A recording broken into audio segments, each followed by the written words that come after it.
bagaimana surat perceraian kamu? Apakah sudah ditandatangani? Maira mengangguk, menyeka ujung matanya. Victoria meminta wanita itu untuk berdiri karena ia tak pantas untuk duduk di atas lantai. Cinta memeluk Victoria sangat erat. Axel dan Excel juga ketiganya memeluk neneknya dengan perasaan bahagia yang membuncah. Bagi Axel dan Axel, Cinta adalah seorang saudara yang baru datang yang memiliki kepribadian luar biasa. Keduanya amat sangat menyayangi Cinta dan kabar kedatangan Cinta dan Humaira di pavilion itu bagaikan sebuah hadiah besar untuk si kembar itu. Terima kasih banyak ya karena sudah ajak Cinta dan Tante Maira tinggal di sini. Wah, Axel pasti setiap hari bisa makan enak. Victoria tersenyum. Ia terkejut karena biasanya Axel tak banyak bicara. Akan tetapi, dengan kehadiran Cinta dan Maira di sana semuanya terasa berubah hangat dan ceria. Ya sudah kalau begitu, ayo kita lihat-lihat dulu. Siapa tahu ada 1-2 hal yang kurang. Kan bisa kita siapin sebelum Humaira dan Cinta tidur malam ini. Gak apa-apa, Nyonya. Maira sudah senang dengan ini semua. Gak ada yang kurang. Terima kasih banyak. Aduh, Humaira. Berhentilah panggil saya dengan sebutan Nyonya. Panggil Mama. Humaira menoleh ke arah Khalid yang membuang wajah dan sibuk dengan ponselnya. Sementara Eliza, entah di mana saat itu. Baru beberapa hari ia terlihat berubah dan meminta maaf kepada Khalid. Tetapi ketika pulangnya Humaira dan Cinta ke rumah itu, Eliza bahkan tak ikut memberikan penyambutan. Hanya mertuanya saja dan Khalid beserta asisten rumah tangganya yang tampak sibuk menyiapkan segala sesuatunya. Eliza, kau memang tak berhak diberi kesempatan. Dasar wanita nggak tahu diri. Gumam Khalid merutuk, lalu mengucap istighfar karena sudah berkata kasar di dalam hatinya. Mereka memeriksa sebuah kamar besar. Ada beberapa tempat tidur. Humaira terkejut mengapa ada begitu banyak kasur di sana dan ia tak pernah melihat kasur semewah itu sebelumnya selain melihatnya di kamar Eliza. Kenapa kasurnya banyak banget? Nyonya. Ya, katanya Atun, Hasanah, Bu Asri, dan Sri mau nemenin kamu di sini. Jadi kamar asisten rumah tangga kosong. Loh, kenapa pada pindah dan pengen sekamar sama Maira? Tanya Humaira menatap Atun dan Hasanah bergantian. Kedua gadis belasan tahun itu tersenyum. Ya, soalnya gimana mau belajar resepnya Mbak Maira kalau misalnya kamar kita terpisah? Saat bekerja kan kita pasti fokus sama pekerjaan kita masing-masing. Gak mungkin jadi kita mau ngerumpi sambil ngobrolin resep. Kecuali ketika sudah istirahat malam. Humaira mengganggu membenarkan pendapat Atun. Tapi, nanti kalau misalnya Eliza sama Tuan Khalid atau si kembar butuh sesuatu gimana? Mereka kan biasanya tidur pukul 9 malam. Kita akan standby dan nyiapin semuanya di bawah jam itu. Lagi pula jaraknya dekat kok. Cuman 3 meter aja. Gampang kan? Buat panggil kita. Lagi pula Tuan Khalid sudah buat bel khusus. Ucap Sri terkekeh, sambil menunjuk sebuah tali panjang berwarna merah yang menghubungkan kamar-kamar mereka dengan pavilion. Benar-benar putra mama ini, idenya jadul banget. Padahal kalian kan pegang ponsel masing-masing. Kenapa nggak ditelepon aja, tapi malah pakai keliningan sapi? Kekeh Victoria. Sementara Khalid tak menanggapi. Ia tersenyum sama. Kemajuan kesehatan mama cukup signifikan. Terima kasih ya, Humaira. Cinta. Loh, kok Tuan Khalid berterima kasih kepada kami? Kami nggak melakukan apa-apa. Malahan kami yang banyak berhutang budi kepada Nyonya Victoria dan semua yang ada di sini. Khalid menepi sejenak, membuka jendela, lalu menghubungi Eliza yang entah ada di mana. Mencoba menghubungi hakernya. Tetapi si hacker berkata bahwa ponsel yang diberi chip dan alat pelacak menunjukkan bahwa Eliza sedang berada di sebuah florist. Ya sudah kalau begitu, aku agak khawatir kalau dia hanya pura-pura berubah. Terima kasih sudah membantuku. Anytime. Tuan Khalid. Ucap pria berperawakan kurus tinggi berwajah Indo itu, lalu menutup sambungan telepon. Ya sudah, Mama tinggal dulu. Ya. Bu Asri, tolong antar saya ke kamar. Ya. Baik, Nyonya. Terima kasih banyak, Nyonya Victoria. Cinta, salim sama Nyonya Victoria. Aduh, kepala Mama ini berdenyut-denyut. Deh, kalau kamu itu panggil Nyonya. Nyonya. Bisa nggak sih? Panggil Mama. Iya maaf, Nyonya. Soalnya Maira masih canggung. Aduh, Khalid, tolong kasih tahu deh si Humaira ini. Tak biasanya pria yang dijuluki kulkas 16 pintu itu tersenyum Axel dan Axel pun ikut terkekeh melihat papanya yang tersenyum. Emangnya salah ya kalau papa senyum? Enggak sih, enggak apa-apa. Axel mau cek dulu deh, Gunung Everest lagi longsor apa tidak? Emang apa hubungannya senyum papa kamu sama Gunung Everest? Tanya Victoria geleng-geleng kepala melihat kelakuan cucu-cucu dan putranya. Iya, maklum aja, Oma. Kan, papa jarang banget senyum, bisa dihitung dengan jari. Ucap Axel dan Axel membuat pavilion itu terasa hangat bagai hutan musim semi. Papa, boleh nggak ajak Cinta ke kamar? Boleh, tapi jangan capek-capek ya. Kalian kan baru pulang dari rumah sakit. Oke deh, Pak, makasih. Ya, ayo Cinta main ke kamar aku. Beneran nih? Om, enggak apa-apa. Ya enggak apa-apa. Nah, mainlah, saling jaga, saling sayang, jangan menyakiti satu sama lain. Ya, kalau kalian bertiga akan jadi saudara. Ucap Khalid merasa tak mengerti mengapa ia mengatakan hal itu. Ia hanya bisa memandangi punggung ketiganya yang menghilang di balik tikungan. Oh ya, Humaira. Lusa kan acara Pak Immanuel. Kesehatan kamu gimana? Udah baik-baik aja, kan? Alhamdulillah. Pak, sudah lebih baik. Memang badan ini perlu digerakkan. Soalnya kalau tidur terus jadinya kan agak-agak gimana. Ucap Humaira. Tetapi nanti ditemenin sama Eliza, kan? Tentu. Tentu Atun, Hasanah, Sri, sama Bu Asri juga akan nemenin. Nggak mungkin kami membiarkan kamu sendirian masak di rumah Pak Immanuel. Syukurlah. Kalau begitu tenang aja, Mbak Maira. Atun sama yang lain bakal nemenin kok. Ucap gadis berkulit sawo matang itu, tersenyum. Mereka lalu mulai mencatat-catat sesuatu yang harus disiapkan. Tentunya sudah dikonfirmasi lebih lanjut kepada Pak Immanuel. Sama seperti menu arisan yang menghebohkan beberapa bulan lalu. Pak Immanuel pun meminta masakan Nusantara karena merasa bosan dengan masakan-masakan yang ia biasa makan di hotel dan restoran mahal. Apakah selain menu masakan ini? Payment well request menu yang lain. Tuan? Tanya Atun membolak-balik catatannya. Ya enggak ada sih. Cuman pesan yang itu aja. Tapi boleh kita improve. Biasanya ada menu-menu lain kan yang bisa dijadiin tambahan. Masalah snatchnya sendiri gimana? Tuan, apa harus yang tradisional atau ala-ala Holland? Kayaknya semua dijadiin menu Nusantara aja dan jajanan-jajanan pasar.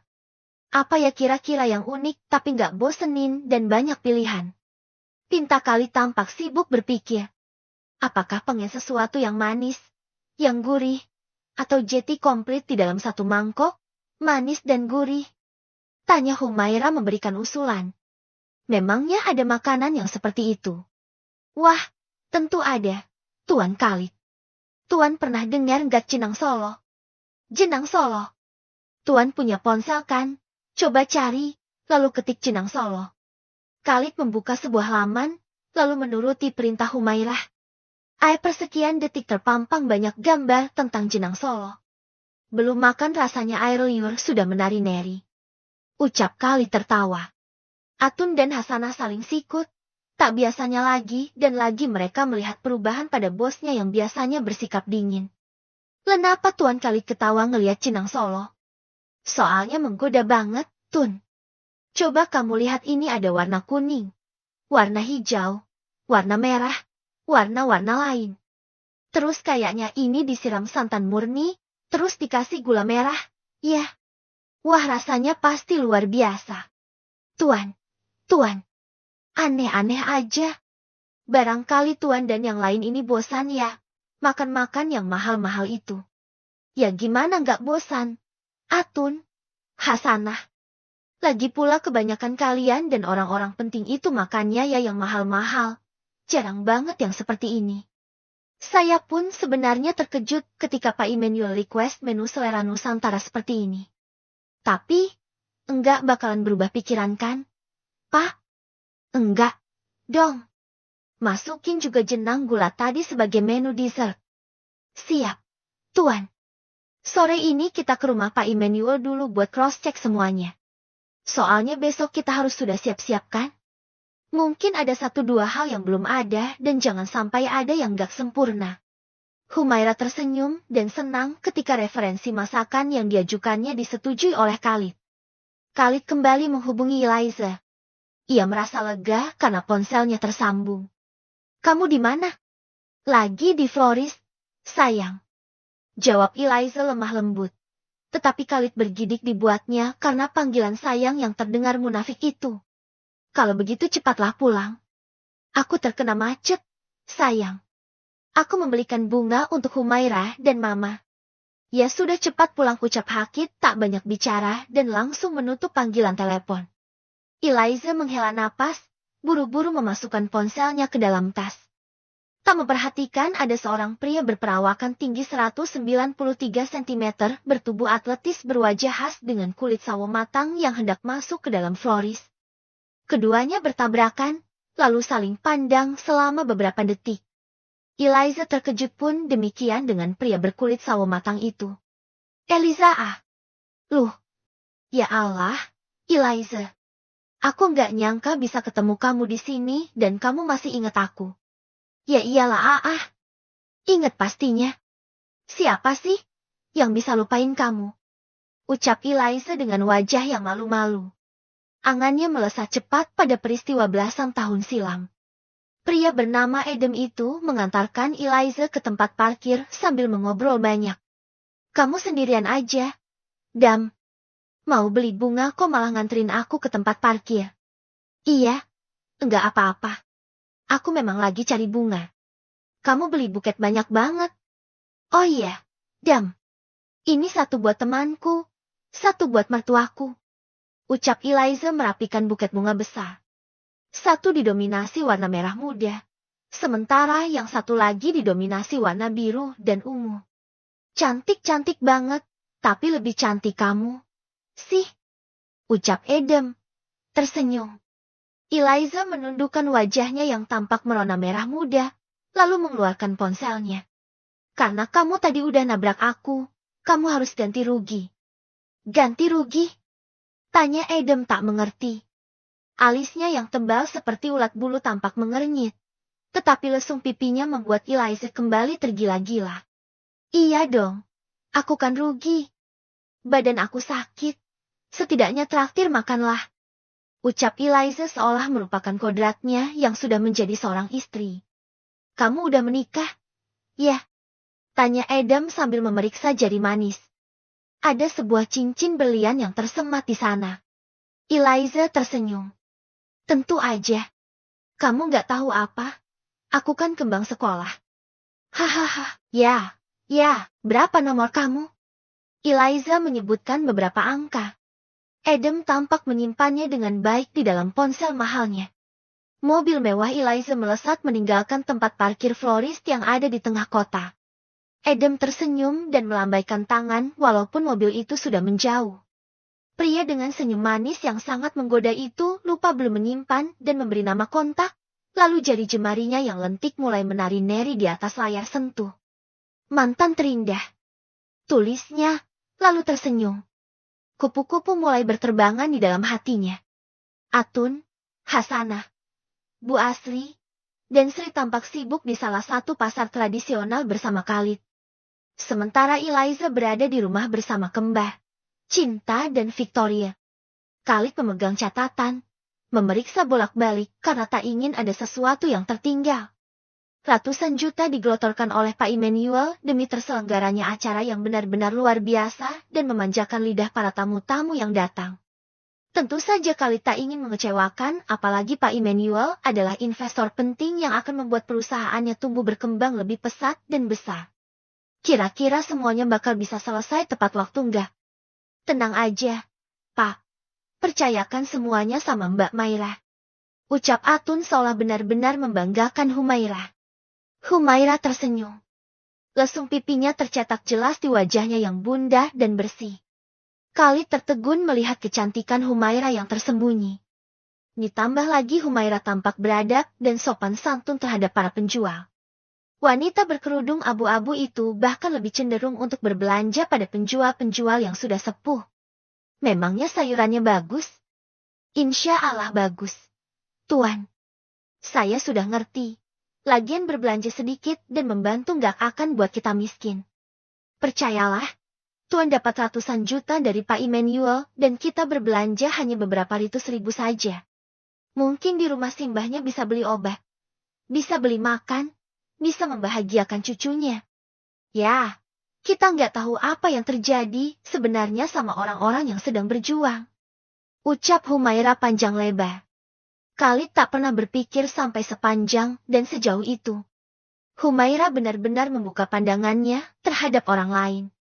Khalid mengangguk pelan. Kekagumannya terhadap Humaira bertambah. Harusnya Tuan suruh Pak Tarno aja. Jadi nggak harus becek-becekan seperti ini. Keke Bu Asri yang melihat majikannya berjingkat-jingkat berjalan dengan sandal jepit. Karena hujan semalam jalanan jadi becek. Ya, Tuan. Iya, Bu Asri. Tapi, nggak apa-apa, kok. Khalid berpegangan kepada Humaira yang tubuhnya lebih mungil. Apalagi terlihat ia ketakutan melihat Bu Asri yang tampak mampir di lapak penjual ayam kampung. Memang harus dipotong seperti itu? Tanya Khalid terlihat syak. Lah, terus kalau nggak dipotong gimana? Tuan? Masa mau dimasak hidup-hidup? Ya saya pikir ayamnya dikasih obat tidur. Terus dia tidur dulu baru dipotong. Apa dia nggak kesakitan seperti itu? Tanya Khalid berlindung di belakang punggung Humaira yang kecil. Pertanyaan bodoh apa ini? Gumam Atun dalam hati. Wanita bertubuh gembul itu berbisik kepada Humaira. Maklum aja ya, Mbak Maira. Soalnya Tuan Khalid baru pertama kali pergi ke pasar tradisional. Humaira mengangguk-angguk dan menahan tawa. Khalid terlihat kebingungan karena semua yang ada di sana benar-benar membuatnya syak hingga pandangan matanya berkunang-kunang. Tuan tunggu saja di mobil. Nanti kalau sudah selesai langsung ke rumah Pak Immanuel. Pinta Bu Asri yang merasa kasihan melihat majikannya. Enggak. Saya enggak mau tunggu di mobil karena ini proyek yang sangat penting. Saya harus memperhatikan semua bahan-bahan yang kalian beli. Takut kalau kemasukan bahan yang sudah enggak segar. Sudah layu. Sudah busuk. Ucap Khalid sambil menunjuk semua keranjang belanjaan yang dipegang oleh kelima orang wanita yang ada di hadapannya. Khalid berteriak senang saat wanita-wanita yang diajaknya pergi berbelanja itu sudah selesai. Ia menyesap es dawet ayu 2 plastik besar, membiarkan Hasanah untuk membawa mobil. Apakah Tuan sangat haus? Tanya Hasanah berulang kali menoleh ke arah majikan yang duduk di bangku di sebelahnya. Khalid mengangguk bagai anak kecil yang diberikan sesuatu yang amat sangat disukainya. Ini juga enak. Apakah kau bisa membuatnya? Aku mungkin akan menghabiskan 1 gelas besar. Tanya Khalid pada Humaira yang duduk di bangku tengah. Humaira mengganggu. Es dawet ayu. Tentu saja aku bisa membuatnya. Sebenarnya setiap orang bisa membuat makanan asal. Humaira tak melanjutkan perkataannya. Asal apa? Mbak Maira. Kalau ngomong jangan setengah-setengah. Kami ini sangat penasaran. Ucap Atun yang duduk di sebelah Humaira. Bu Asri dan Sri duduk di bangku paling belakang tampak menyimak pembicaraan mengenai seputar es dawet ayu. Asal bikinnya sepenuh hati, pakai cinta dan kasih sayang. Kalau masalah resep bisa mengikuti dari buku dari tutorial atau belajar langsung dari orangnya dan yang terpenting satu lagi, bahan-bahan yang digunakan nggak boleh sembarangan, nggak boleh diganti, pewarna harus menggunakan yang alami. Itu yang selalu diajarkan oleh almarhumah ibu. Memangnya kalau diganti dengan yang lebih praktis apa nggak sedap? Mbak Maira? Tanya Atun menyela. Ya tentu aja beda rasanya. Coba rasain sendiri bila perlu bikin perbandingannya. 2 jenis dawet ayu yang sama. Ya cuma yang membedakan yang satu menggunakan daun pandan dan daun suji yang asli. Sementara yang satu menggunakan pewarna dalam kemasan. Kalian pasti akan mengetahui bedanya. Nah.